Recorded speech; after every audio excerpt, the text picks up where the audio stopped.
Hi everyone, welcome to Psychedelic Conversations.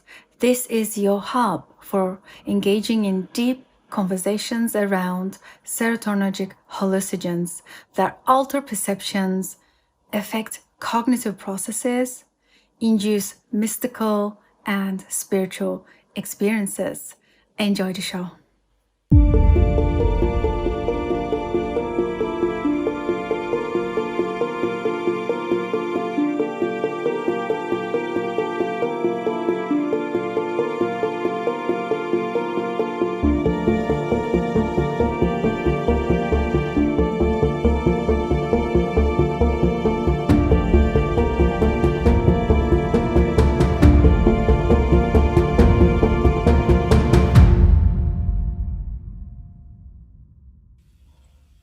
Hi everyone, welcome to another episode of the Psychedelic Conversations podcast. So thrilled to have you guys here. And of course, so thrilled to have my friend and also a Kambo practitioner, Jonathan Gold from the Planet Kambo. Welcome. Thank you. Good to be here. As always, we've always had conversations with John, and I'm excited to share his story coming into the Kambo medicine. But before we begin, I just want to say just a couple of things about Kambo. Kambo medicine, as John describes, it's a indigenous tribal medicine as a holistic detox and healing. So we go into that in a moment. And John, before we go into the medicine, can we talk about your story? How did you come into the healing practices in the first place? Okay. How did I come into it? It's a good question. It was something I got into in my I'm 40 now, but it was in my mid-20s, I would say, mid to late 20s, I started getting into consciousness and, awakening and these kinds of things. And that led me down that path.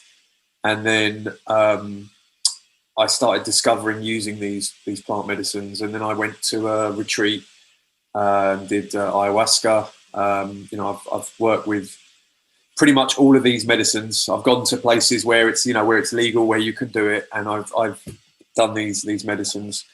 And it's weird. I don't. A lot of people ask me how did you end up on this path, and the honest answer is I don't know. Somehow I was nudged towards doing this, and I've moved out of my previous work, which was in IT. It was an office job, and I've now moved into doing this sort of healing medicine kind of work. And the honest, it was never really a choice. I didn't like suddenly one day just choose to do it. It just, this is what happens, and that I think that's quite common with a lot of people that do a similar thing.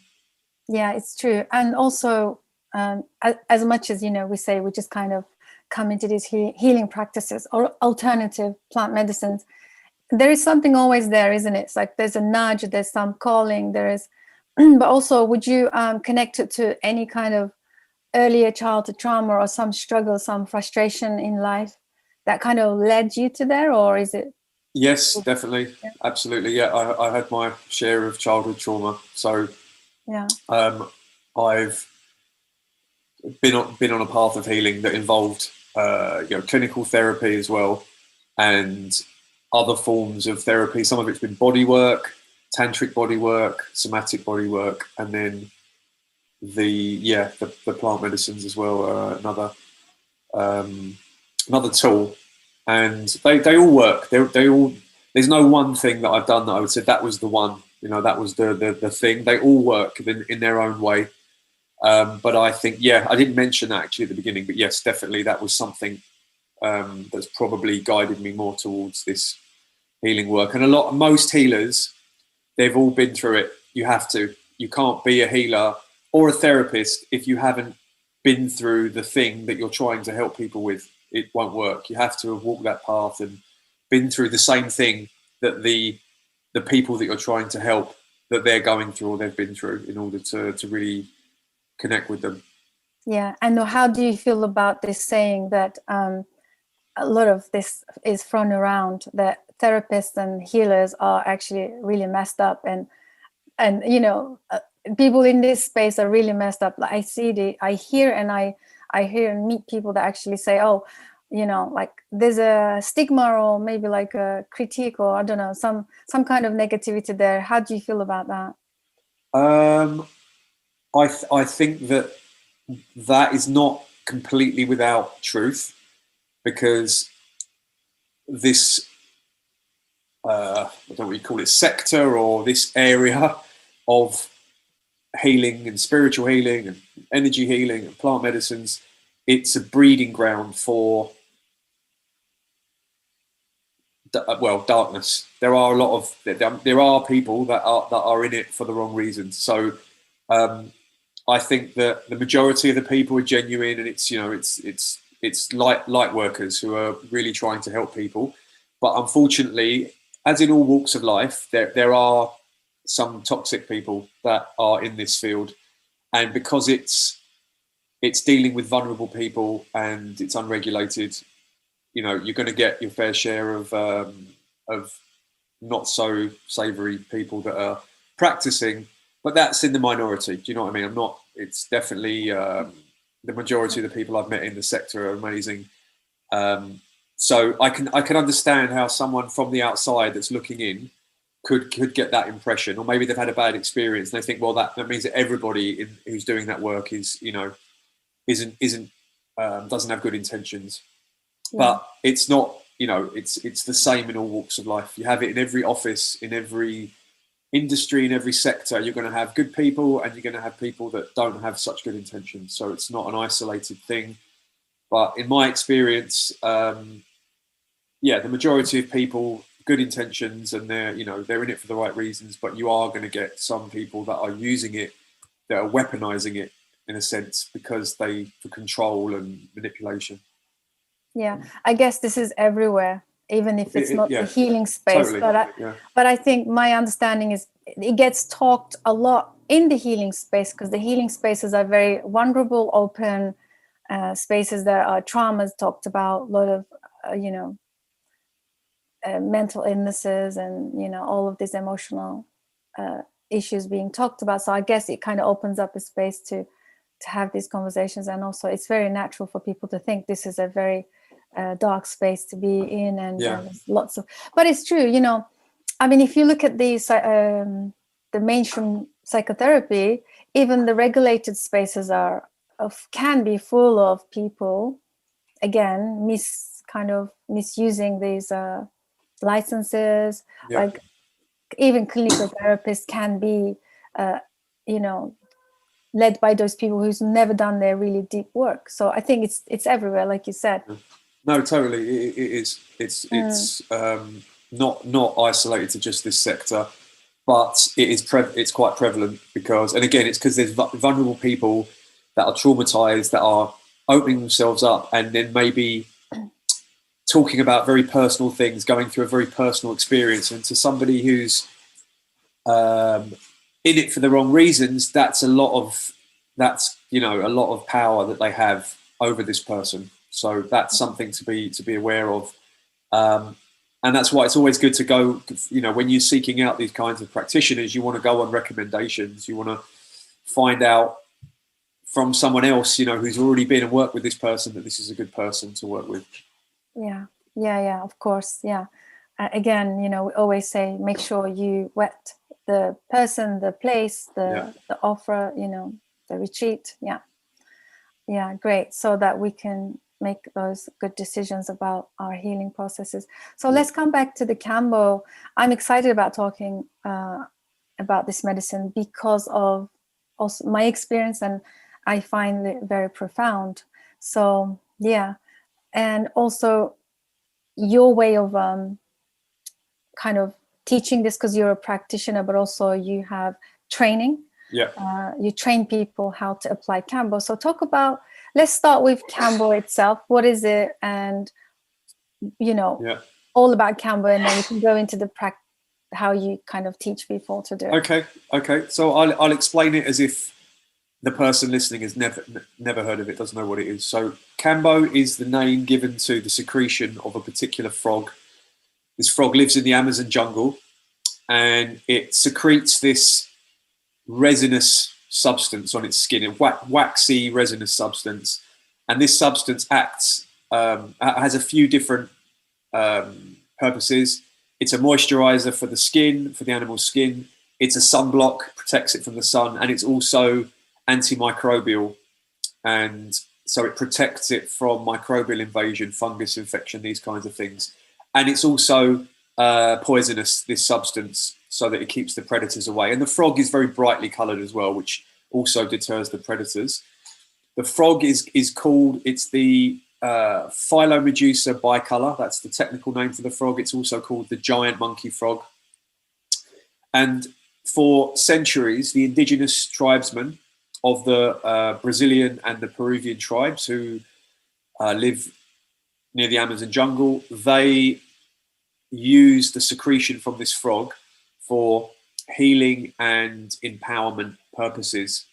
So what they do is they go to the places where the frogs are. And the frogs are very tame because they don't have any natural predators. You can just pick them up. They're not scared of human beings. And what they do is they tie the frog up very gently, and then they scrape the secretion from the frog's back. But they're very careful when they do this. So these guys have been working with the forest for centuries. So they don't do anything that's going to harm the frogs or harm any of the wildlife in the jungle. So they scrape the secretion from its skin, and they put it onto a flat stick, and then the secretion will dry, and then there's your Kambo stick. Now you have this medicine secretion on the stick, and it can be used at a later date. And then in order to administer Kambo, it's rather strange. It's a very unusual way of administering something like this. What you do is you make these very small burns on the skin. So they use a vine. They'll take a length of vine. We use incense sticks, and you make a very small burn, just a superficial burn on the skin. And then you rub that burn with the tissue, and it opens the top layer of skin. So there's no blood drawn. It's not a deep burn. It's very superficial. You take the top layer of skin off, and then it exposes the dermis underneath, which is just white. It's just the very next layer. And then they wet the Kambo down on the stick. So when it's dry, it goes like a hard resin.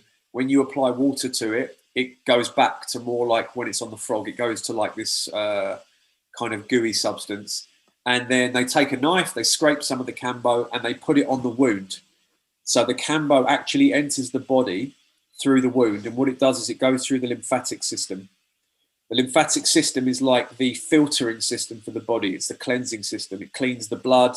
It cleans out cellular waste. And it's the entry point for Kambo. So the Kambo goes on the skin, and then it enters the body through the lymphatic system. It crosses the blood-brain barrier very quickly.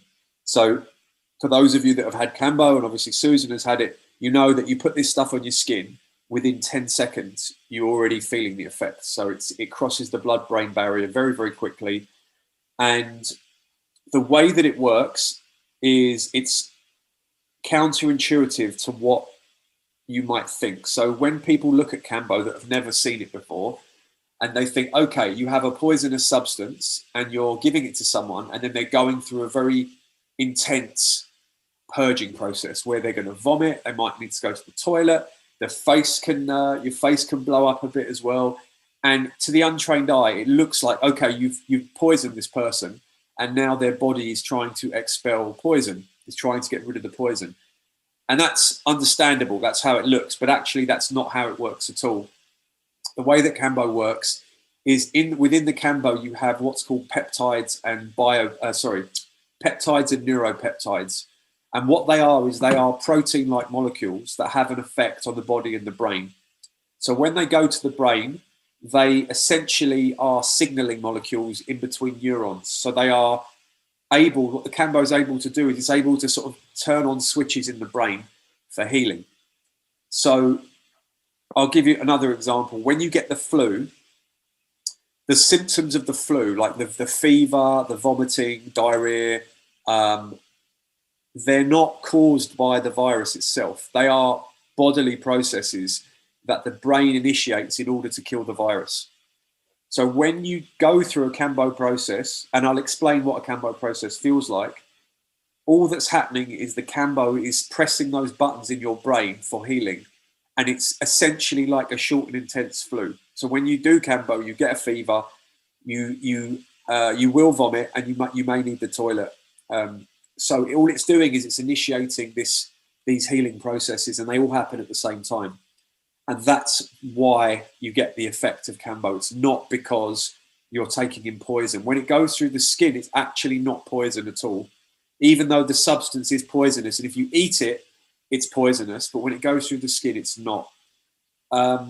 So that's what Kambo is. I won't go into all the peptides and what they do. You can look, it'll take ages, but you can look that up online. If you Google Kambo peptides, you can read about the different peptides and how they work. But what a Kambo process feels like, so it goes on the skin, and then within 10 to 20 seconds, you immediately start to feel pressure in your neck and your face and your head and your chest. Your heart will start beating really fast. You feel the pulse in your neck. Your face will go red.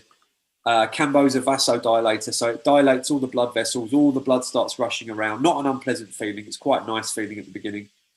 And then as the process continues, what will happen is the toxins in the organs start to get released, primarily the liver and the gallbladder. The gallbladder releases bile into the digestive system, which is what happens when you get very sick anyway. And that's when the process can get quite intense, and you can start to feel quite unpleasant. But then what happens is you start to purge, you vomit, and as you start vomiting, you do feel a lot better. And it's quick. It's only 20 minutes, half an hour. It's not hours and hours of this process. It's quite quick. And that's how Kambo works, really. And then there's a plethora of benefits, short-term benefits, long-term benefits. The Indigenous use it primarily as a hunting medicine. So they take Kambo before they go out on a hunt, and it allows them to be stronger, quicker, sharper vision, sharper hearing, sharper reflexes when they're hunting. And that's one of the short-term effects of Kambo, is this 24 to 48 hour boost of all of your physical and mental processes. So they use it as a hunting medicine. And then longer term benefits include healing of chronic health conditions. It's really good for chronic health conditions, especially autoimmune. And the immune system benefits. When you start doing Kambo, you very rarely, if ever, will get sick. Like, I've been doing Kambo for about 10 years. I don't get sick. I don't get colds. I don't get flus. They just stopped happening once I started doing Kambo. So yeah, it has a plethora of benefits, but because it's not an approved medicine that has had clinical trials done, I can't make any claims about exactly what it can do. So when people ask me, oh, I've got this problem or I've got that problem, I'm always very careful that I say it may help. It's definitely worth a try, but I can't, there's no guarantee, because it's not a pharmaceutical drug that's been engineered to do one specific thing. As with all of these medicines, you just take it and it goes where it's needed. Yeah, I love that. And we need to definitely dig into that a little bit more. But you've just kind of walked us through the whole physiological processes of Kambo, which I love. And the fact that it's quick, the fact that it's kind of very strong, fast, and then you're out within maximum 30 minutes, you're back to your baseline, right? Yeah. And back to, you can go back to doing your regular, usual chores and things and responsibilities, which is great. So so with the you said the hunter-gatherers use it for hunting. So is that like taking micro? Because I can imagine, because in the ceremony setting, you do it for, you'll have more of those openings, the burned openings, like 3, 4, 5. And then I'm guessing, how would the hunter deal with the purging and all that? I'm sure they have a micro. What would you say? No, they do it before they go. So they don't do it. They don't do it during the hunt. They do it before. So they do the same thing. They do the whole process.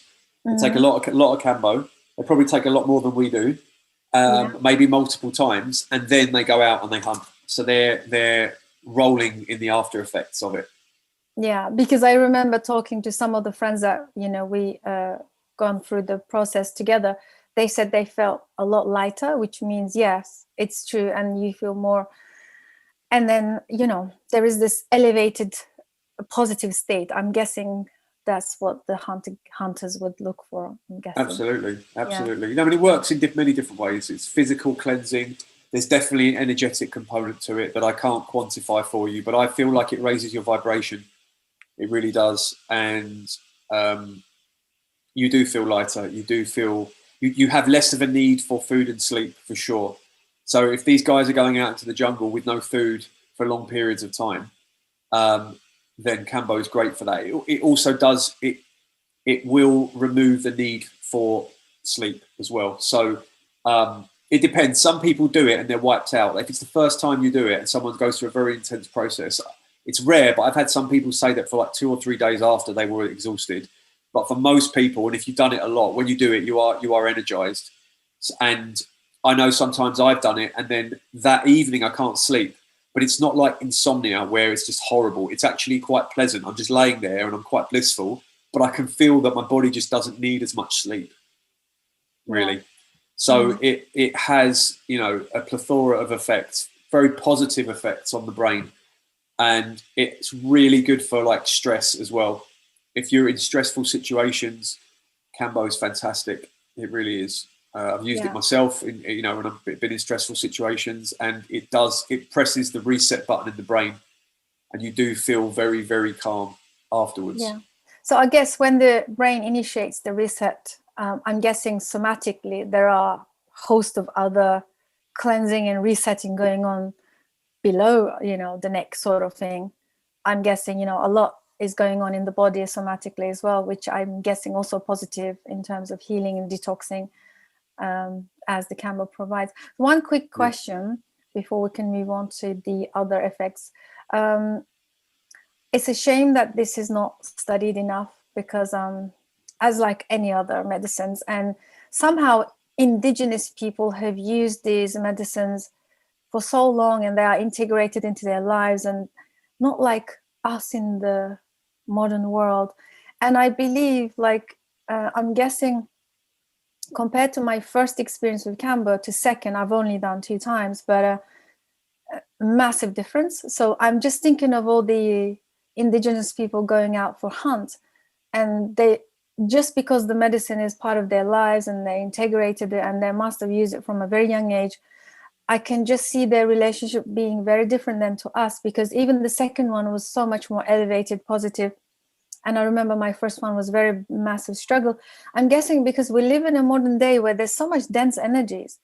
There's so much, like, there's the way we condition to do 100 things a day, and the way the pressure on our shoulders in terms of living. I mean, if you look at just the living in a modern city, just to imagine you have to pay your rent, your bills, there's so much going on, your work responsibilities. I mean, this is no brainer that we are so much under pressure and overwhelmed and stress, and each time we are introduced to these medicines, first thing, there's a lot of struggle, because initially you've got to kind of allow yourself to let go of all of that dense energy or toxic stuff that's been building up, whether it's trauma, emotional suppression, whatever it is.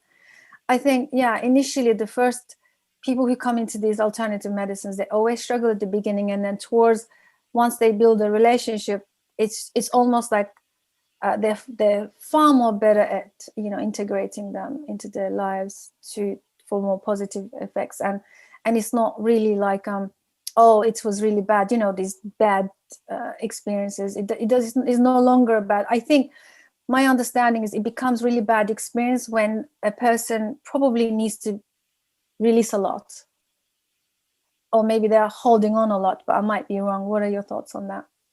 Yeah, well, we live in a very unnatural environment, as you said. We're hyper-stimulated, so we have artificial lighting, computers, phones.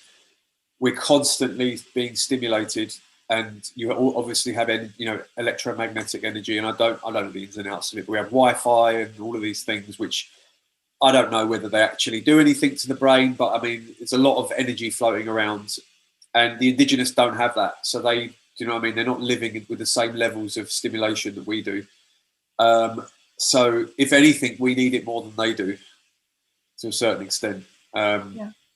They live much more naturally. They walk on the earth. They sleep on the earth. They, you know, get food from the forest. They get medicines from the forest. We live in concrete. We walk on concrete. We look at screens and artificial light all day. So we do live very, very unnatural unnatural lives compared to them. Yeah, and we hardly connect to the ground, you know, take our shoes off and Right. Yeah. So there's so much build up. Disconnected is a good way to describe it. I would say they're connected, we are disconnected. Yeah, that's why I'll be very, very cautious if it's somebody's first time coming into these medicines, because I don't know, maybe this is just my own bias that there's got to be a lot of struggle in there, because also like we don't understand the concept of allowing and kind of surrendering, allowing to the experience. Like my first one, I was holding on so much with the Kambo. You know, ironically, the more you hold on, the more you resist.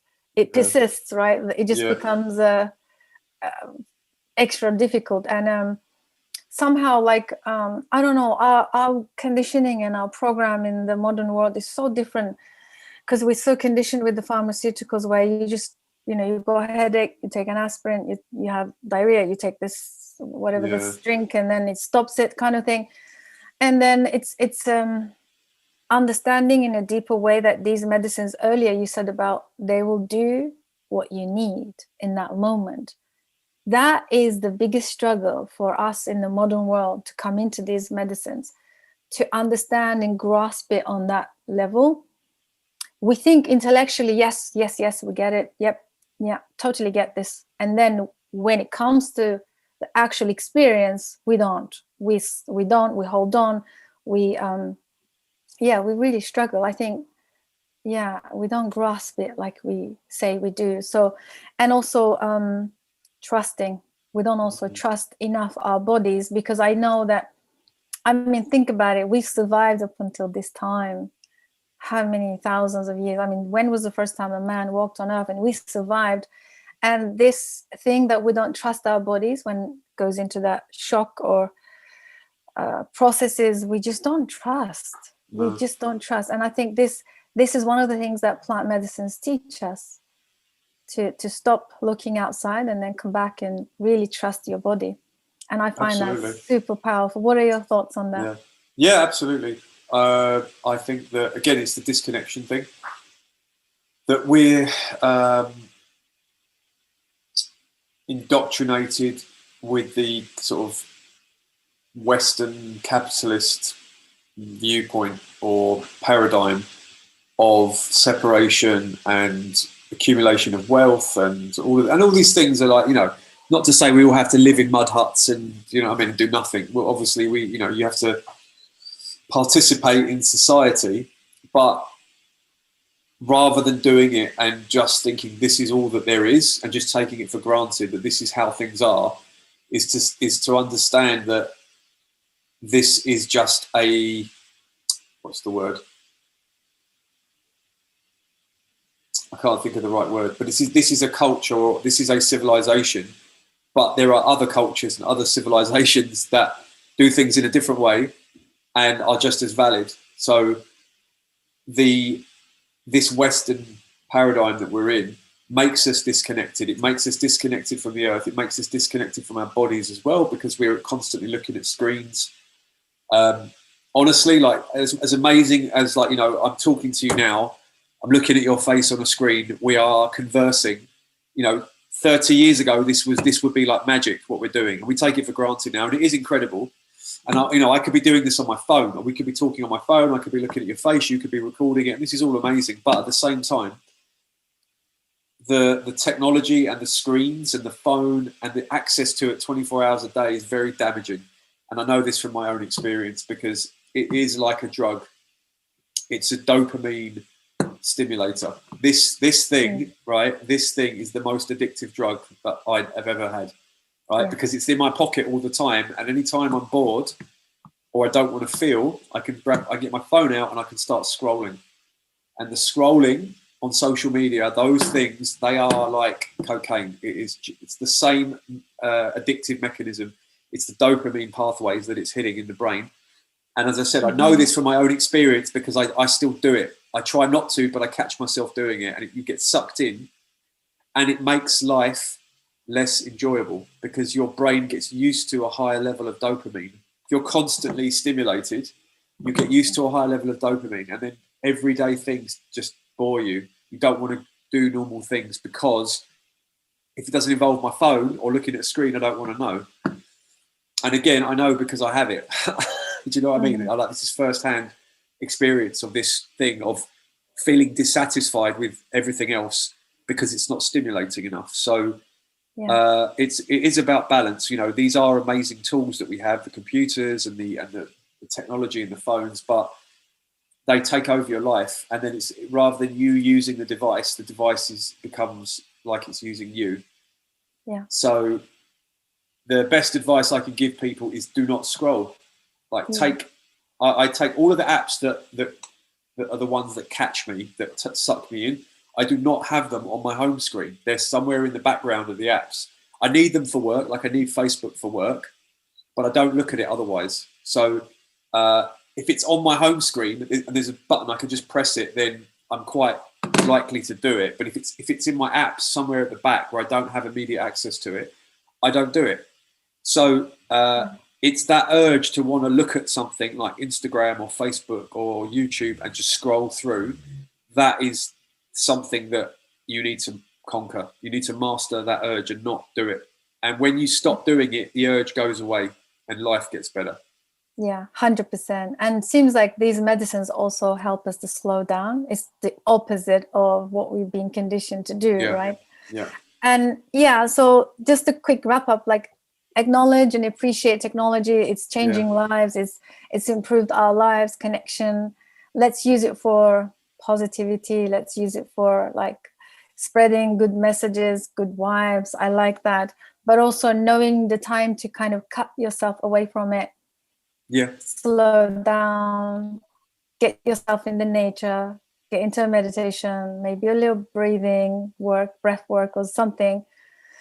Activity, just kind of knowing. I think, again, this comes with the increase of self-awareness, right? A lot of us, when we're in it, we kind of don't know we're in it. So I think a lot of self-awareness plays a part here. So the more we become aware, I find, with the help of these medicines, because sometimes we just need something to crack us open. So like to see, what am I doing here? You know, because being in it, not knowing it, is just one of those like numbness of like conditioning that we don't know that we're in it. Because I spoke to a friend of mine who's in the ayahuasca medicine, and he said like sometimes he needs to get himself out of the ayahuasca community, because he goes, when you're in it, you think everyone's into ayahuasca. And then he kind of steps out of it a little bit. It feels like the West is like, if you talk to anybody from our world, it's automatic that they think that everybody's on Facebook, everybody's on Instagram, everybody's doing this thing. It's like madness. It's a madhouse. And then the moment they say, oh, I limit my social media consumption to an hour or so, they're like, really?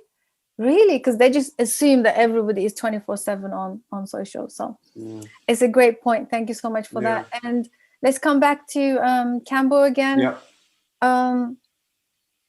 So this is your choice of medicine. And you said earlier, there are so many things we can do. And it's true. Sometimes we don't even need medicine from outside, right? We have our own breath. We have our own chemicals within the body, and we can just, create these experiences. But somehow Kambo has been your calling. It might sound cliche, but I heard, was it an article somewhere I read or heard, that when people, like, the choice of medicine is kind of like describes the person's character. Like, for example, I know like ibogaine or iboga, for example, is one of the hardcore medicines, and people who take them, they seem to have a lot more to release, a lot more to let go, or a lot more to overcome. Do you agree with that, or it's just a myth? I mean, I've done iboga twice, and it's definitely one of the it's hardcore because it's very long. The experience is like 18 hours, and it stays with you for a long time. Iboga's in your system for a long time. You don't feel right for a few weeks after, so it's a lot more incapacitating in that respect. But and also people use it to get off heroin, because one of the things that Iboga does is it resets the brain when it comes to addictions. It gives you a window of opportunity to be free of an addiction.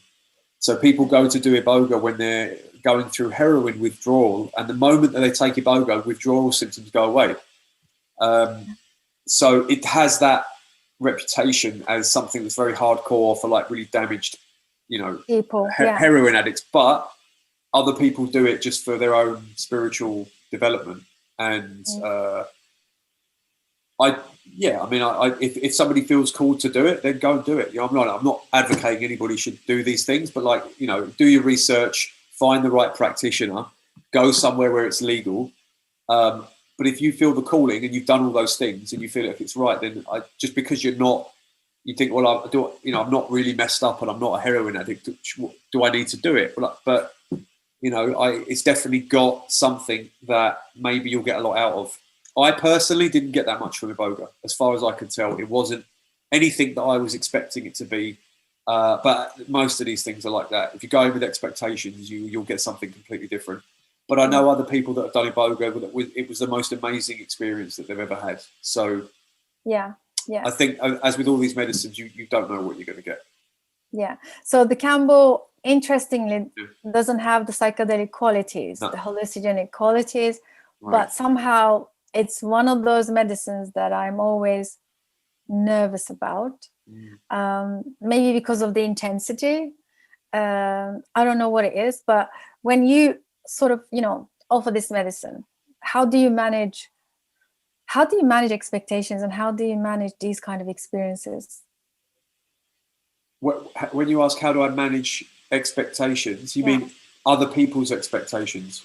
Yeah, I'm sure a lot of people come to you thinking this is a psychedelic medicine. Oh, some people do. Just because it's an indigenous medicine, sometimes people assume that it's psychedelic. Yeah. People get it occasionally. People get it confused with bufo, which is another toad medicine, which is very, very powerful psychedelic. But most people that come, they know what it is. They know what they're getting themselves in for. And then whenever we do a ceremony at the beginning, I talk for about half an hour, where I talk about what it feels like and go through all the practicalities and precautions and things, so everybody knows exactly what's going to happen. You don't want to do it with no idea of what it's going to feel like, because otherwise someone goes through the process and then they might get some kind of physical sensation and then they're like, oh no, this is wrong. And then they're trying to ask questions when they're going through it. So I'm always very transparent and I make sure that everything's explained, that everybody knows exactly what's going to happen, what it's going to feel like, things that might happen, so that if it comes up in the experience, they don't panic. Because one of the things with Kambo is when you do it for the first time,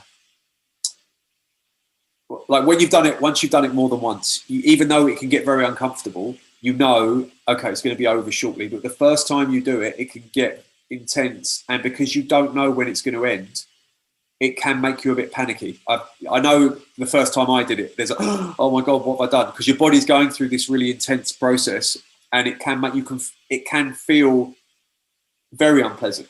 Doesn't always, but it can get very, very unpleasant to the point where you're almost like, okay, I feel like something really bad is happening. Once you've done it a few times, it's not. You know that it's fine. You're just going to start purging and you're going to be fine. So one of the things that we do is I always use a timer when I'm treating somebody, and when I do it on myself, I start a timer on my phone so that as we're going through the process, I call out the time every 5 minutes so that they know the process is only going to be 20 minutes to half an hour. And every 5 minutes, I call out, okay, we're at 5 minutes, we're at 10 minutes, we're at 15 minutes. So if they get to the 10-minute mark or the 15-minute mark and it suddenly gets very uncomfortable, they know there's only 5 more minutes. But if you have no idea how long it's been, and you have no idea how long it's going to be, it can be very overwhelming. And it can cause people to want to end it. They can just say, like, take it off. Much better to guide them through the process and let them know how long it's been, and that it's only going to be a few more minutes. And that's one of the things that we do to help to reassure people. And I use it myself. When I do Kambo on myself, I use a timer, because that's like the guiding light, I just keep checking the timer and then I know where I'm at in the process. And you do this even though you've been in this medicine space, Kambo space, for 10 years, and you're also a practitioner, also teach how to apply. You still have it on your phone. It's great to hear this, because also kind of demystifies some of these concepts that people have around, oh, if you're a facilitator or a practitioner, you should be like this person, completely figured it all out, and you're just, I don't know, when people put you on a pedestal, but no, you're still a human being, and you still, it also kind of tells me that there's a lot of respect to the medicine. It's one of those medicines that doesn't matter how many times you have it, it demands respect. It demands, it's very demanding from my experience. And it brings you to presence. There's no other substance like it. If you want to become present, right, you take Kambo, you will become present, because you can't deal with anything else when you're going through that other than what's happening right now. Yeah, it's quite humbling actually to know that even somebody who can practices it for 10 years and so on, and you still have this level of humility, respect. One of the things that Indigenous people teach us when they kind of offer and use this medicine is that, isn't it? It's the respect and humility that comes together. Actually, the timer is something relatively new. It wasn't something that I used at the beginning, but it's something that I've been using for about the last 18 months. So about 18 months ago, I developed my own style of using Kambo, and this is the method that we teach. So we call it the Planet Kambo method, and using a timer was one of the aspects of this. So it's like taking this Indigenous medicine that has a cultural history and it has a traditional method, and then bringing it into the 21st century. So we want to do it in a way where we keep everybody very comfortable, get them through the process as easily as possible, let them do what they've got to do without unnecessary suffering. So the way that most people do Kambo, so if you want, I can go into a little bit about the method, explain a little bit about the method. Yeah. Okay, so the traditional, the way that I was taught how to do Kambo and the way that most people do it is the Brazilian way. It's how the Brazilian tribes do it. And what they do is they drink a very large amount of water at the beginning before the Kambo is applied to the skin. And this is the way that I did it for years. And then about 18 months ago, maybe 2 years ago, I tried it a different way. There's another method, which is how some of the Peruvian tribes do it. And they don't call it Kambo, they call it sapo, which just means toad in Spanish. And when they do it, they don't drink any water. They do it completely dry. And I tried it this way without water, and I wasn't intending to drink water, but I had water there ready. And as I'm going through the process, I'm thinking, oh, this is so much better. Like, I don't feel so unpleasant, don't feel so nauseous as I'm going through. And then I reached a point in the process where I felt like I was ready to purge, but because I hadn't drank any water, there was nothing to come out. So then at that point, I started drinking the water, and then I purged. And at that moment, the Planet Kambo method was born. And I realized the best way to do it is to start without water, to do it dry, and then you don't suffer. The first 10, 15 minutes are not unpleasant. And then to drink the water when you feel it's ready, when you're ready to purge. When you do it with water at the beginning, you tend to feel really nauseous right from the off. And you feel, because you're doing it with a belly full of water, and you feel pretty horrific all the way through. And doing it without water was so much better. So that's the one difference is not drinking water at the beginning. The other difference with the Planet Kambo method, and this is also from the Sapo method, is the Kambo is mixed with saliva before it's applied. So the Brazilian way is you mix it with water. So you put water on the stick, you scrape the Kambo, and you put it on. The way that the Peruvian tribes do it is they put saliva on the stick and they mix it with saliva. Now in the jungle, the person applying the Kambo would use their saliva. Obviously in the West, we can't do that. We have hygiene protocols. We can't be putting, different people's saliva on other people's skin. So what we do is we use the saliva of the recipient. So if we're doing a group ceremony, everybody has a separate knife, and the knives are sterilized before session. I've got a enclave, which is a machine that we put all the knives in, and it heats up and it sterilizes them. And then we scrape the Kambo from the Kambo stick onto an empty stick, and then they put their saliva on that empty stick, and we mix it and we apply it. So there's no contamination. There's no saliva going on Kambo sticks. There's no saliva going on knives that are then going to be reused. Everything is sterile. And that way, we're able to use recipient saliva before we apply it. And the saliva actually activates the Kambo. The enzymes in the saliva help to sort of break it down, similar to when you eat food and your saliva breaks the food down. And this potentiates the Kambo, and it also, the DNA of that person is mixing with the Kambo. So that's the in a nutshell, the Planet Kambo method is you do it without water, but you drink the water when you're ready. And that's another reason why I use the timer, is because sometimes you don't feel any nausea at all. So when it gets to 20 minutes, if I haven't felt any nausea, then I'll drink anyway.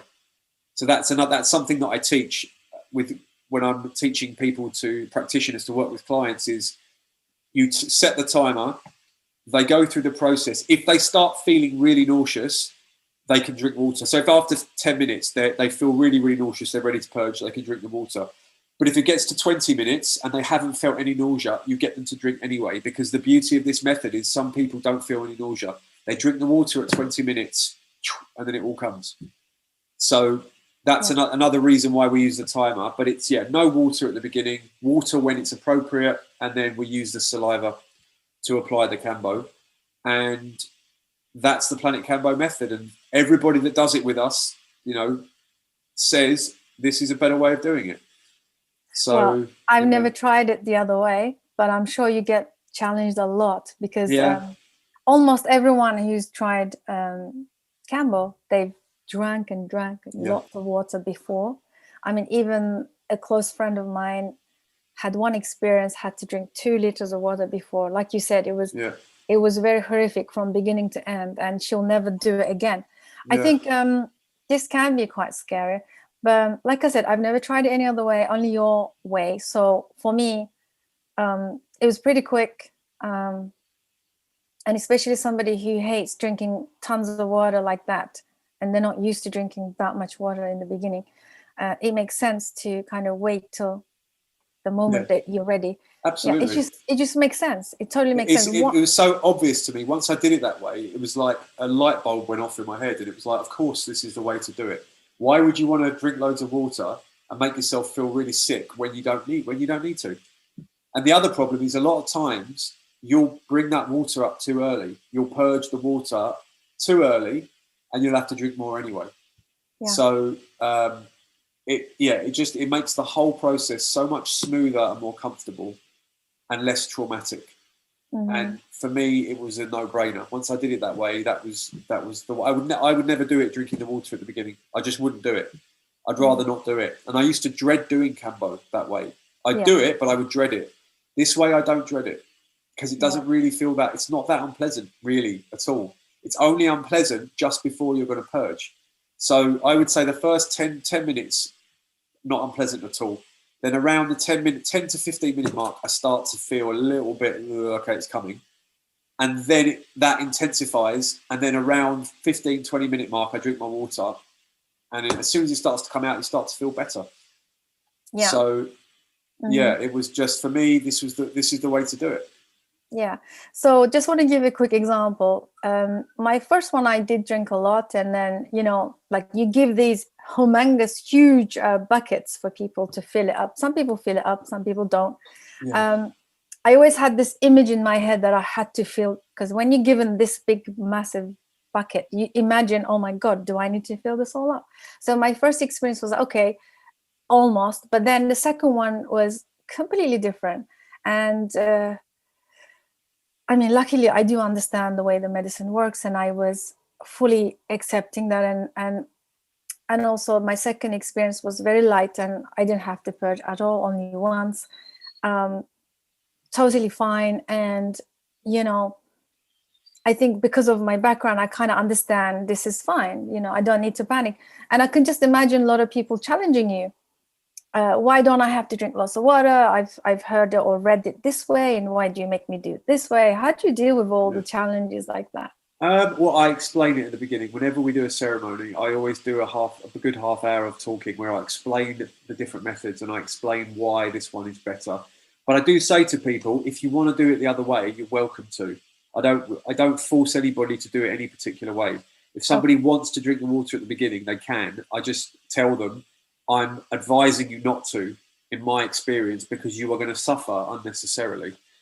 So, but I wouldn't. No, I'd always let somebody. If somebody said to me, "I really want to," I really want to Have you do it the had, other way, I'd let them do it. mhm. Have you had Because, anyone doing it yeah. the hard way? No, I haven't. They trusted you. They trust me. Sometimes they drink early. Sometimes they start drinking early. But no, I've had nobody drink before. But what I tell people is not to drink at the first sign of nausea, because sometimes you get a wave of nausea after like 2 or 3 minutes or maybe 5 minutes, and it's not the purge. It's just a bit of nausea. And if you start drinking then, you're going to make yourself nauseous unnecessarily. It's not a problem if you do. It's not harmful. It just means that you're going more to the other style. You're doing it more like the other way, and you're going to feel worse for it. Sure. Because another thing that people do, especially the first time, is they want it over quickly. And they think that if they drink the water early, they're going to get it over with more quickly. But they're not. Because if the purge isn't ready, it's not ready. It doesn't matter how early you drink the water. It's not going to make the purge come any quicker. So, because you'll just purge the water. That's the thing. So I've seen that a bit, where some people want it to be over very quickly. So they're trying to do things to get it over with, but it's not going to make any difference. Yeah. Okay.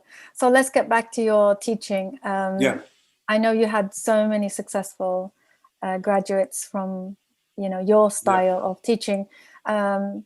So how is that? I mean, how was that getting into the teaching part? Did that kind of change the experience for you? What was that like? Now you becoming from facilitator going into teaching. How does that? How has it changed your life? It was something that I think I'm naturally quite good at. I've done public speaking before, so it wasn't like throwing myself in at the deep end. It wasn't something new for me to teach people. So it was more like just an extension of what I've done before, except now I'm talking about something different. And now I kind of know a lot about Kambo. So when I'm talking about it, it's not like, even though I'm standing in front of a screen and I've got a clicker and there's slides, I don't need to really look at notes because I know it all. It's like I'm able to just talk. So I really enjoy the training. Actually, it's like we do this 4-day training, and it's like a holiday for me. It's really fun. I enjoy it, and it's always good people, and it is like a little holiday for me. So it's not even work. I look forward to the training. Really. It's great. Love that. They say if you want to learn a subject, make sure to learn to teach it. They say teachers, totally. Yeah, they learn. Absolutely. Them. If you want to, that's right. If you want to become a master of something, you should teach it to other people, because then when you teach, you're teaching yourself as well, because you're reinforcing the ideas, you're articulating the ideas, and when you do that, you improve in your own, with your own practice, whatever it be.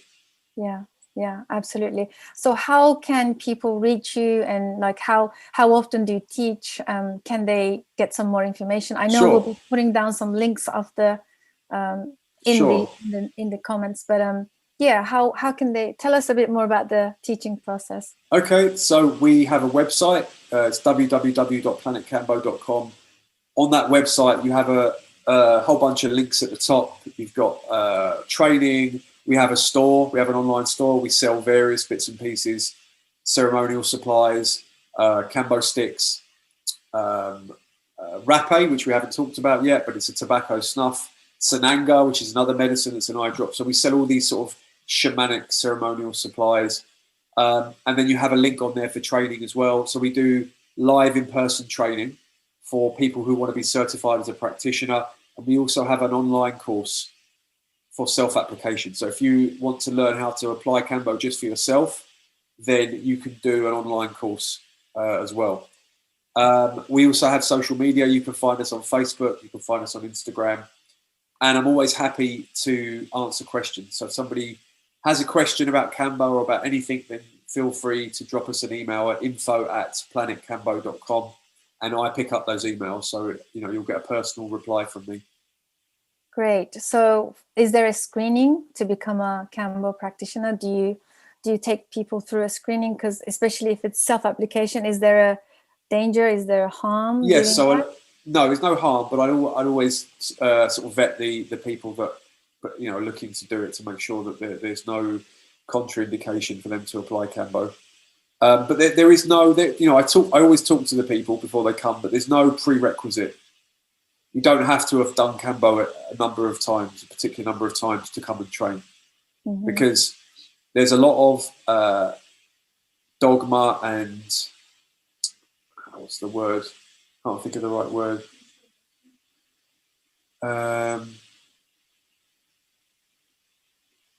Like negativity around it. Not negativity, no. It's like dogma and I don't know what you call it, sort of like spiritual. No.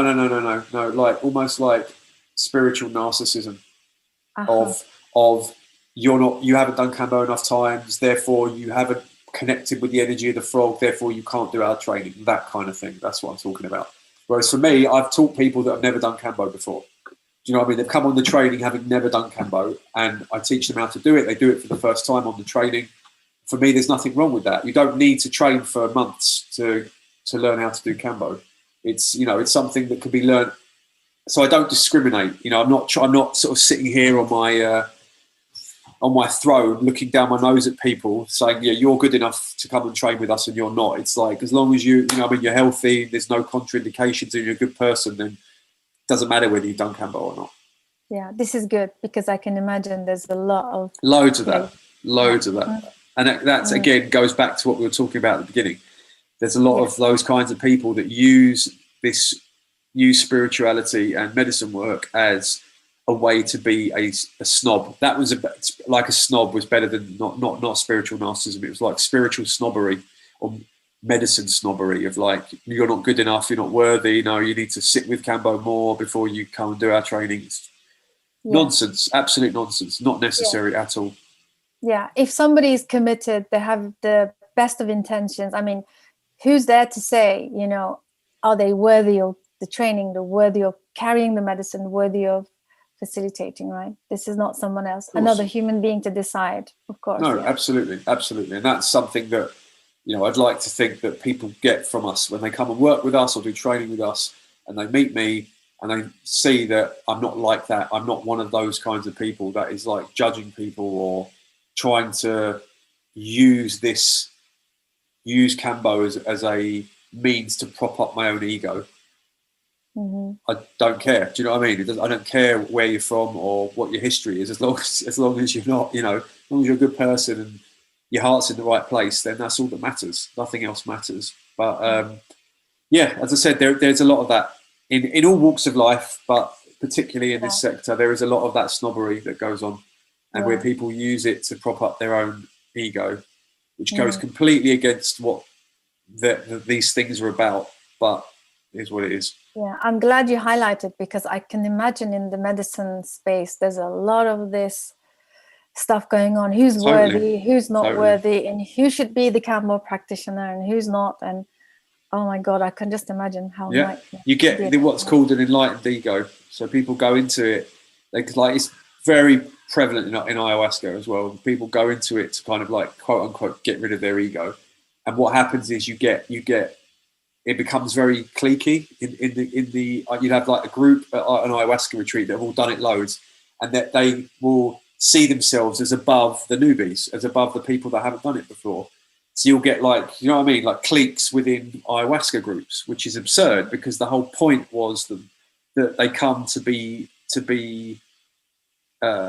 transcend, humble. That's right, to transcend it and to be one with everybody and to transcend all that. But yet what happens is it becomes something that they use to prop up their ego, and they probably don't even know that they're doing it. It's not their fault. It's just something that the ego will cling on to and use as a way to make itself seem better than everybody else, because that's what we do. I love that, and thank you so much for bringing that to our attention. I didn't know if you wanted to talk about that, but this is a big deal. And recently I saw a comment in one of the psychedelic communities that I'm in, and the comment was like this: one lady was seeking some support from the other members, saying, I'm dealing with a narcissistic partner. Should he take psychedelics? And I loved it. There was one other reply. There was one reply that stood out that I really laughed hard. the response from that lady, another lady, was, Yeah. don't let him take it, because she said, I had a narcissistic partner, and before psychedelics he was narcissistic. After psychedelics, he thinks he's God now. Yes. So I think Yeah. just comes back to what you said. I think this has the medicine work is to do with more with the self-awareness than anything else, right? And you're right, it is not their fault. Sometimes because of whether it's trend, whether it's mainstream now, that people are really attracted to psychedelic or the plant medicine path. But if there's no self-awareness, and if there is no, I don't know, genuine kind of deep self-work, I can just imagine you either, your ego blows up more than Totally. you've actually taken the medicine. Yeah. No, absolutely. And that's exactly the kind of person that I was talking about at the beginning. When I'm talking about toxic people, it's like the narcissistic people, because then they will weaponize everything. And like you said, like this woman, this quote, before psychedelics, he was a narcissist. Now he thinks he's God. That's exactly what I'm talking about. It becomes another thing, another trinket for another toy for them to have, to use for to prop up their narcissistic, ego or mask or whatever you want to call it. So yeah, and that's just unfortunate that's just the way it is. So you just have to be aware, be on the lookout, and you can spot these people. Most of the time they're very obvious. Mm-hmm. Mm-hmm. And what if it's, I mean, I'm sure you had your own path on this, but I felt kind of like that at the beginning of my plant journey, and I can just imagine many coming into it or being called to it in the beginning. That's fine, if this happens in the beginning, I always try and be compassionate and say, okay, that's fine, but let's not stay there. Let's kind of move on. If you're really serious about your self-work, okay, it's very natural that you're going to feel above everyone and you think, you know it all now, figured it out. But then there has to be another transition. It's just like another layer, peeling another layer. And at some point you must be able to humble, or at least willing and open to a deeper work. Deeper work, in my understanding, is just increase in the self-awareness, so that you are humbled. So the whole point of, I mean, if we were to talk to Indigenous people, I think they would probably say that the whole point of doing the plant medicines are to kind of humble and grounded and centered, so that we can become compassionate, better for ourselves, for the planet, for others, right? That's the whole point. It's not the other way around. But I can just imagine that it's kind of taken that to that kind of but another thing as well is we romanticize Indigenous cultures. That they have the same toxic people that we do. Like the same percentage of them will, they'll have narcissists, they'll have manipulators. So it's not like all a bed of roses living in an Indigenous culture. They live in poverty as well. So it's, we definitely have a romantic idea about what it's like, and actually they want what we've got. They want the technology and the TVs and the phones, and they don't have it. Or some of them do now, but they don't realize actually they're better off without it. You're happy. And you know what? I've done something called Vipassana, which is a 10-day silent meditation retreat. Have you done it as well, Susan? I did. Well, I was going to do it last summer, but because of the pandemic kicking in, no. Okay. Yeah. And on that, when you do a Vipassana, you have nothing. You've got no phone, no computer, no books. You have zero. And it's hard. It's difficult. And of course it's boring at times. But you reach states where you are completely content and happy for no reason. You don't need anything. There's no urge or drive to go and to reach for a phone or to go and eat something or to do something. You're just happy for no reason. And that's because everything has been taken away. And when you take everything away, that after a while, it's difficult. You go through, you have to, it's a lot of emotional purging I had with Vipassana, similar to ayahuasca. I guess it's like detachment of the emotional attachments, because we're so complex. The more we have, the less we're happy, and less we have, the more. Absolutely. It's just such a paradox, right? And sorry, all the stimulation, all of these devices, they push the feelings down. You don't even know that you're doing it, but when you reach for your phone and you're scrolling, you're using a substance to not feel, even though you don't. Wasn't intentionally why you're doing it. It's the same as reaching for a cigarette or a drink or a joint or cocaine or whatever it is.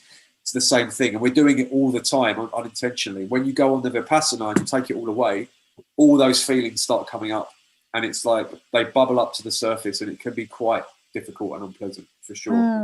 Well, yeah, I'm looking forward to the next time they're available. Do it. Go and do it. You'll love it. You'll love it. It's 100%. peace. It's such peace, honestly. For 10 days, it's just serene peace. Yeah, I can just imagine. And you know, my take on would be like, the more we subtract, the more healthier it is for us. The more we subtract and shed and let go and let go. I feel like this is the point of life. You know, we're born, we accumulate, and then there is a midpoint where you start to subtract. I don't know who said this. I think it was Carl Jung. You spent your half of your life accumulating, and then you spend the rest letting go. Yeah, it's the same thing. And I'm glad you touched on the Indigenous, the romanticizing the Indigenous people.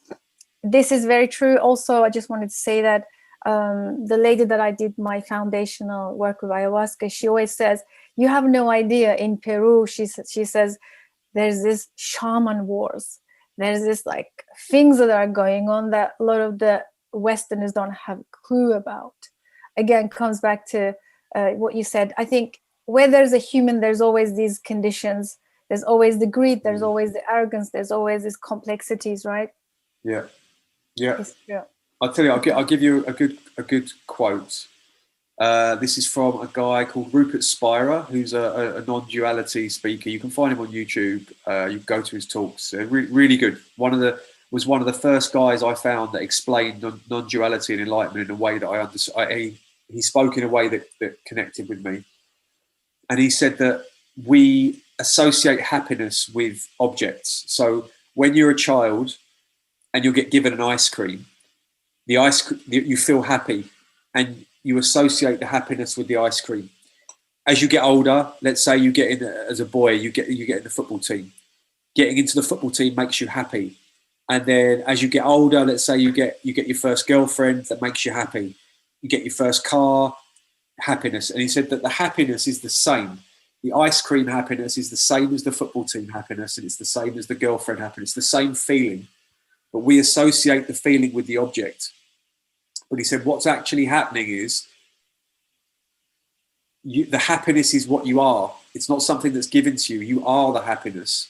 But you're constantly searching for it. And when you search for happiness, it obscures the happiness that you are. When you get given the object, you stop searching. And the happiness that you are, suddenly you see it, you feel it. And then when you put the object down, or you eat the ice cream, or you start searching again, the veil comes down and the happiness goes away. And you're looking for the happiness in the object. But what you're not realizing is that actually the happiness that you're feeling when you get the object, it's not the object that's making you happy. It's the end of the search. Wow. That's it. And that's what I felt on Vipassana, because there was nothing to search for. It was all taken away. And yeah, there was searching at the beginning. Like the first 2 days, I kept reaching for my pocket for my phone. Do you know what I mean? Like, out of habit, I'm just reaching for my phone. But then after a few days, that stops. And then you start to feel happy for no reason. And it's because all of the objects, the attachments have gone, and there's nothing left. The distraction's gone. Exactly. Don't get me wrong. It was also very boring for long periods of time. Just like nothing to do, literally nothing to do. Horrifically boring at times. But I think it's a great way to start balancing, resetting, coming back to the baseline. I call it the baseline, meaning just like somebody who don't need anything. Baseline in my self-awareness understanding is like not needing anything for a moment, just kind of rebalancing and resetting yourself. Absolutely. Yeah, totally. Yeah. I'd highly recommend everybody should do a Vipassana once at least, because it's something that even from the day you were born, you've never done more than a day, even a day of nothing, of just nothing. No computers, no books, no music, nothing. You do 10 days of nothing, right? And when you do 10 days of nothing, stuff starts to happen. Like it really does. Like Yeah. there was times when I felt like I'd taken a psychedelic, honestly. Wow. Yes, I've So, heard stories. I've heard people freaking out, leaving early. I've oh, had, they drop yeah. like flies. Mm, People leaving all the time. yeah. When you're in the main hall, so 3 hours of the day you go and sit in the main hall, and the rest of the time is your own. You're supposed to meditate all the time, but you do whatever you want. But the three main hours, morning, afternoon, evening, you're in the main hall with everybody, and you're meditating together for an hour, and the atmosphere is electric. You've got 150 people in a room, and you can hear a pin drop. It's magical. Amazing. But every time you go back to the hall, there's more and more empty spaces. Yeah. Yeah. Exactly. And there, I heard a really great theory about why we don't like to spend time alone and with ourselves. I think he talked about, when we're growing up, again, comes back to conditioning. Gosh, we have so much conditioning that we need to start shedding away. And he said about one of the reasons that we hate, maybe in the modern world, I don't know about the indigenous type of world, but he says from the beginning, we get told for like, when a child misbehaves, what do they get? They get, go to the wall, go to your room. There's a punishment of isolation. Yeah. And he says that kind of imprints are, it's like the blueprint that becomes the fear of the isolation. A lot of people hate being alone. They hate being with themselves. It's just so much fear around it. And he has this theory that maybe it's kind of ingrained in us from young age, when we kept told to go to our room or go to the wall, the naughty step that, I'm sure a lot of our listeners know about what this means. Yeah. A child being punished with isolation, I think it kind of, it's not helping at all. And then we grow up and become adults and just fearing to be alone. That's why a lot of people end up in very toxic relationships. They hardly break away because the fear of aloneness or fear of being alone is far more painful than being with somebody who is really not serving well. Yeah. No, absolutely. So that's why Vipassana can kind of reset those belief systems. Yeah. Totally. And as we're coming to the end of our conversation, John, I just want to quickly touch on Harpe. I call it Harpe. There's a Harpe. Yeah. If you can just tell us a bit more of that, because I know this is your thing as well, because I love using Harpe, and I love its medicinal properties. And also Sananga quickly, and then we can close the conversation. Okay, so Hape or Rape, it depends which dialect you're speaking in. So I think the Portuguese call it Hape, and the Spanish you call it Rape, or Rape. Is a tobacco snuff. So it's ground up jungle tobacco that's been dried and fermented, and then they also mix it with ashes. I have some here. You see that? It's like a grey powder, and it's blown into the nostrils using either a long pipe. If you're going to blow it for somebody else, you'll blow, or you use, which I also have here, one of these V-shaped pipes, which is a self-applicator, so you can blow it for yourself. Shall I get my pipe so I can show it? Yeah, okay, one sec. So that's the pipe. So it's made of bone, wood, and it's got some fabric on it. And then this part goes in the nostrils, and you blow. So the Rape is a very powerful medicine. Tobacco is the most sacred medicine for the Indigenous. It's the most revered of all the spirits. It's grandfather tobacco. It's above ayahuasca. It's above everything. It's the original medicine, and it can be very, very powerful. So they use it in all different kinds of ways. They use it socially, like we do with cigarettes. They use it ceremonially for healing. It can be used in an initiation ceremony.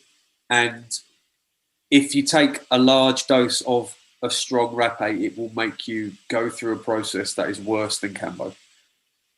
I know because I've been through one. It's not nice at all. It's really powerful purging process that you can go through with Rape for sure.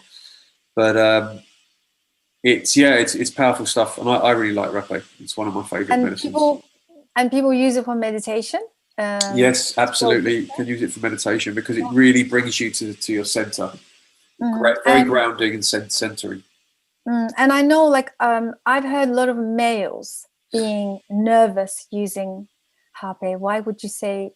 Is there anything you could say about that, or is it just a coincidence? I think that's just a coincidence. I'm trying to think why a man specifically would be concerned about it. No, I don't know. Maybe it's that masculine energy, because I heard a lot of people saying it's quite demanding, like you said, it's quite intense, it's quite sort of punchy, it's strong, and it just kind of takes over you. Absolutely. No, it does. And it also depends on who blows it for you as well. Like if you receive rapé from an Indigenous person who's, you know, in that culture, or maybe like one of the leaders of the tribe, and he blows it for you, it's completely different to when you receive it from just anybody. So there's an energy transfer as well. So he will, if he's a good leader shaman, then he could set you off to a long process, like purging the whole lot. Whatever it be, but I just know because I have received it from somebody like that, and it's different. It feels different when they blow it for you. So so that's rapé or hape. It's one of the things we sell at the Planet Kambo store. And sananga it's an eye drop. So it's essentially a tea that you make from the root bark of a particular tree. You boil up a tea and you filter it and you keep it in the fridge, and then you have this sananga, and you put the drops in the eyes, and it stings a lot, like it really stings, but it's quick. It's over in a few minutes, and it's very good for the eyes in general. It's, you know, it cleanses the eyes. It's antibacterial. They say it opens the third eye, and it also cleanses your sort of energetic body. But I know when I take sananga, I feel it going through my whole body. So it's another really, really good medicine. Is there any risks? I know you can't wear contacts when you're doing it, and also, is there any risks? No, just that's the only thing. You can't wear contacts. That's it. Or if you've had eye surgery in the last 6 months, you can't do it as well. Yeah. Okay. But other than that, yeah, it's fine. So these are really great combinations. I know you offer these as well with your Kambo. Just before we let you go, we didn't talk about how was Kambo discovered. Okay. It's a really unique story. Yeah, there is. It came to a shaman in a vision. So the story is that there was a shaman called Kampu, which is where the name Kambo came from. And his tribe's people were very, very sick. They were dying, and they were all sick with some disease. They didn't know what it was. And all the elders got together, and they were talking about it, and they could not figure out what to do. So Shaman Kampu went out into the jungle on his own with yahe, which is ayahuasca, and he drank on his own. And then in a vision, the spirit of the forest came to him, and it showed him the frog, and it showed him what to do. And he then took the frog back to his tribe, and he did the process on them, and he healed all of the people in his tribe. Wow. That's the story of Kambo. Because it's such an odd thing to do. Like, how would you know to do that? It's weird. So that's the story. And interestingly, so I'll just say the story of, so Kambo came from ayahuasca. Ayahuasca came from tobacco. Because ayahuasca is also something that's very weird. Like, ayahuasca is brewing two specific plants together to make this brew. And it has to be, you can't just use one of them. It has to be both for it to have the effect. And how did they know how to do that? And the answer is it came to a shaman in a tobacco vision. So if you use large amounts of tobacco, it can be visionary. So I feel like tobacco was the original medicine. Tobacco just grew, right? It's there, growing. And they take tobacco, and from the tobacco, the intelligence from the forest comes through, and then you get ayahuasca. And then from ayahuasca, you get Kambo. So there's like a lineage of the knowledge. Yeah. It's fascinating how these, because in a jungle of rainbow plants, who would have guessed what to mix with what, and even the harpe itself. Exactly. Incredible stories. And all of these medicines, whether psychedelic or hallucinogenic or not, they have the power to heal trauma, emotional or energetic body or emotional body, would you say? Yes, absolutely. Yeah, because that's one of the reasons that we're kind of attracted to these medicines, right? Yeah. But they are unpredictable as well. right? And can definitely traumatize people for sure. So it's not without risk. It's not just say, oh, it's great. You just take this stuff and it's all, you know, great and you heal. It can traumatize you. It can make things worse. Unlikely, but it can. But for me and my experience, it's like years of therapy in one night, because it will give you access to feelings, locked up feelings that you are unconsciously protecting. And even doing clinical therapy, it's very hard to get to certain feelings. When as soon as you take these medicines, the walls just come down and all the, you know, it just flows out of you. So I think that psychedelic assisted therapy is the future of mental health care for sure. Yeah, I believe so. No reason for it not to be. And we're seeing it now. It's all mainstream. It's all coming strong.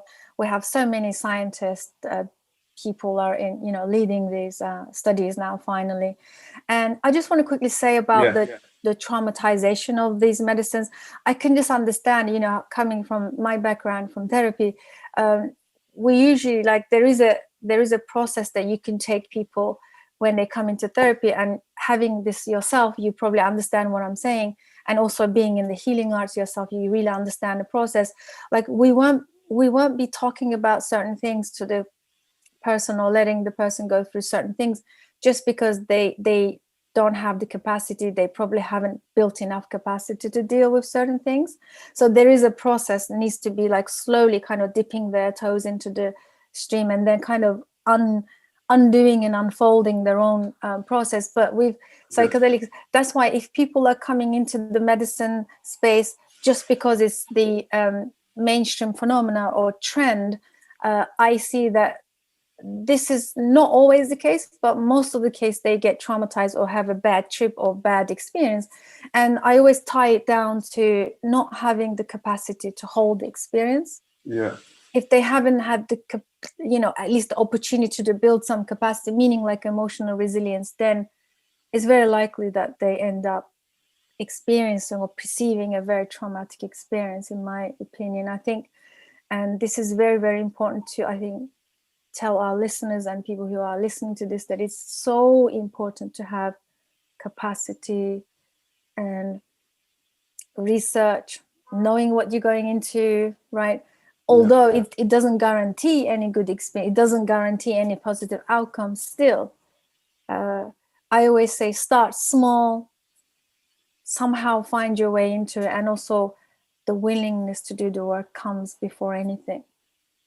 That changes the game. But again, like you said, we're so complex, we have so many layers, like we don't know what's going to come and what's going to happen. So having a safe container, a good facilitator, a trusted place, trusted person kind of helps us start in a good way, I think. Absolutely. All right, John, thank you so much for your time. Pleasure. And your wisdom, as always. It's been so amazing to talk to you again. So we will drop the links in the comments for our listeners that would like to get in touch with you. And hopefully we'll have you back very soon, maybe for part 2.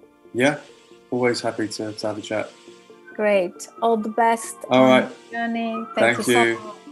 Thank you, everybody, for tuning in. Hope you enjoyed. Please do get in touch with me or John for anything, any inquiry, or you want to ask anything, you want to learn anything about Kambo, do contact John, and I'll see you guys on the next episode. Bye for now. Much love.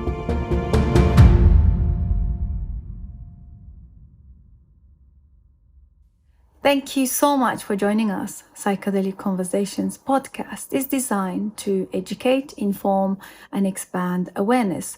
For more information, please head over to psychedelicconversations.com.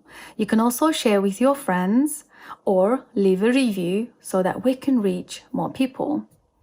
You can also join us in our private Facebook group to keep the conversation going. This show is for information purposes only, and it is not intended to provide mental health or medical advice. Thanks for listening.